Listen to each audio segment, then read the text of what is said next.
آج 10 محرم ہے اور یزیدی قوتوں کو کوئی شرم نہیں.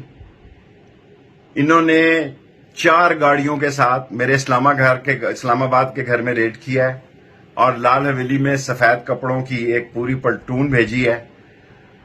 اور میں ان کو بتانا چاہتا ہوں کہ میں نے آدھی اپنی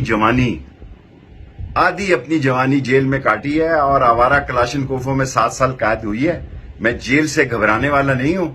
جیل میری سسرال ہے اور ہتکڑی میری زیور ہے اور موت میری محبوبہ ہے. میں مقابلے سے بھاگنے والا نہیں ہوں. میں منی لانڈر نہیں ہوں. میں کوئی سامراج کا ایجنٹ نہیں ہوں. میں پاکستان کی عظمت کا اور پاکستان کی ترقی کا سپاہی ہوں. میں ہر قیمت پر پاکستان کی عظمت، پاکستان کے اصول اور عمران خان کی دوستی نبھاؤں گا. جیل آپ لوگوں کو ڈرا سکتی ہے. بھگوڑو جو سعودی عرب بھاگتے ہو، جو لندن بھاگتے ہو، وارنٹ لے آؤ. میں نے اپنا بکسا باندھا ہوا ہے. آ جاؤ اور میں چلتا ہوں. میں نے اپنی پیسٹ، شیونگ کریم، دوائی سب رکھ لی ہے.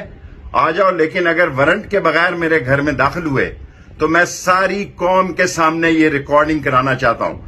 اگر بغیر وارنٹ میرے گھر میں داخل ہوئے تو میں اپنی حفاظت کرنے کا قانونی اور آئینی حق رکھتا ہوں.